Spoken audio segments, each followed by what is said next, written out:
હરણી lake zone દુર્ઘટનાનો મામલો જ્યાં મુખ્ય સૂત્રધાર નિલેશ જૈન, અલ્પેશ ભટ્ટ, વિનીત કોટિયાને કોર્ટમાં રજૂ કરાયા. તો નામદાર કોર્ટે વિનીત કોટિયાને જ્યુડિશિયલ કસ્ટડીમાં મોકલી આપ્યો છે કે જ્યાં પોલીસ દ્વારા નિલેશ જૈન, અલ્પેશ ભટ્ટના વધુ 12 દિવસના રિમાન્ડની માંગ કે જ્યાં નામદાર કોર્ટે બંને આરોપીઓના વધુ 3 દિવસના રિમાન્ડ મંજૂર કર્યા છે.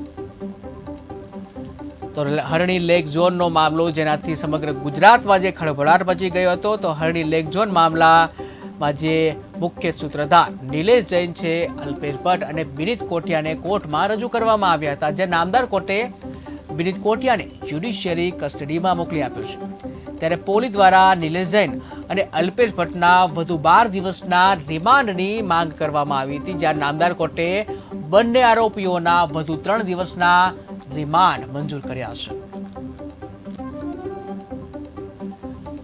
તો હરણી લેક ઝોનની આ દુર્ઘટના જે થઈ હતી જેનાથી સમગ્ર ગુજરાતમાં ખળભળાટ મચી ગયો હતો, જેમાં 12 માસૂમ વિદ્યાર્થીઓના મોત થયા હતા તેમજ 2 શિક્ષિકાના મોત થયા હતા.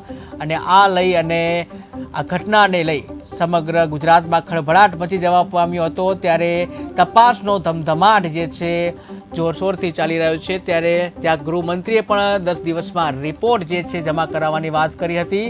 ત્યારે આ અંગે જે તપાસનો સિલસિલો જે છે ધમધમાટ ચાલી રહ્યો છે અને ત્યાં એક બાદ એક આરોપીઓની ધરપકડ કરવામાં આવી રહી છે. ત્યારે આ અંગે આ સમગ્ર હરણી લેક ઝોન દુર્ઘટના જે બની, આ સમગ્ર દુર્ઘટનાનો મુખ્ય સૂત્રધાર જે નિલેશ જૈન, અલ્પેશ ભટ્ટ અને વિનીત કોટિયાને આજે કોર્ટમાં રજૂ કરાયા હતા કે જ્યાં નામદાર કોર્ટે વિનીત કોટિયાને જ્યુડિશિયરી કસ્ટડીમાં મોકલી આપ્યો છે. જ્યારે પોલીસ દ્વારા નિલેશ જૈન, અલ્પેશ ભટ્ટના વધુ 12 દિવસના રિમાન્ડની માંગ કરવામાં આવી, જ્યાં નામદાર કોર્ટે બંને આરોપીઓના વધુ 3 દિવસના રિમાન્ડ મંજૂર કર્યા છે.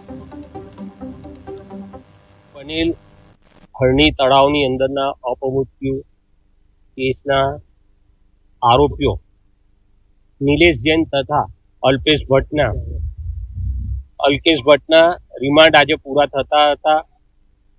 તપાસ કરનાર અધિકારી આ કેસ બાબતની ઝીણવટભરી તપાસ કરી રહેલા છે. ત્યારે આ બંને આરોપીઓને આજે નામદાર કોર્ટ સમક્ષ રજૂ કર્યા પછીથી તપાસ કરનાર અધિકારીએ બંને આરોપીઓ માટે વધુ 8 દિવસના રિમાન્ડની માંગણી કરી હતી અને એની અંદરના તપાસના સમગ્ર કારણોની દલીલો નામદાર કોર્ટ સમક્ષ કરવામાં આવી અને બંને આરોપીઓને નામદાર કોર્ટે જે તપાસના કારણો છે એ તપાસના કારણોને ધ્યાને રાખી મારી દલીલોને મંજૂર રાખી અને તારીખ 8 સાંજના 5 વાગ્યા સુધીના સમય માટેના બંને આરોપીઓને રિમાન્ડ આપ્યા છે.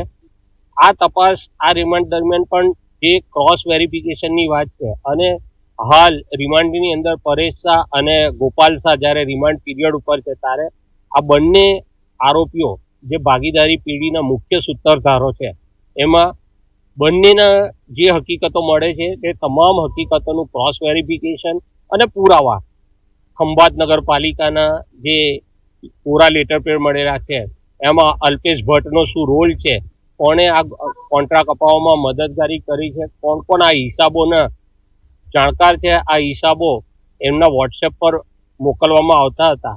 આ આરોપીએ એમનો મોબાઈલ ફોન પણ તપાસ કરનાર અધિકારીથી છુપાવી રાખ્યો છે, અત્યાર સુધી રજૂ કરેલો નથી. આ તમામ હકીકતો અને જે કોન્ટ્રાક્ટ મેળવવા માટેના જે ઈસમો છે, માણસો છે, એ લોકોએ જે મદદગારી કરી છે તમામ બાબતની ઝીણવટભરી તલપરથી તપાસ કરનાર અધિકારી કરી રહ્યા છે. ત્યારે નામદાર કોર્ટે આજે બંને આરોપીઓના અલ્પેશ ભટ્ટ અને નિલેશ જૈનના વધુ રિમાન્ડ આપ્યા છે અને તારીખ 8/2 સાંજના 5 વાગ્યા સુધીના રિમાન્ડ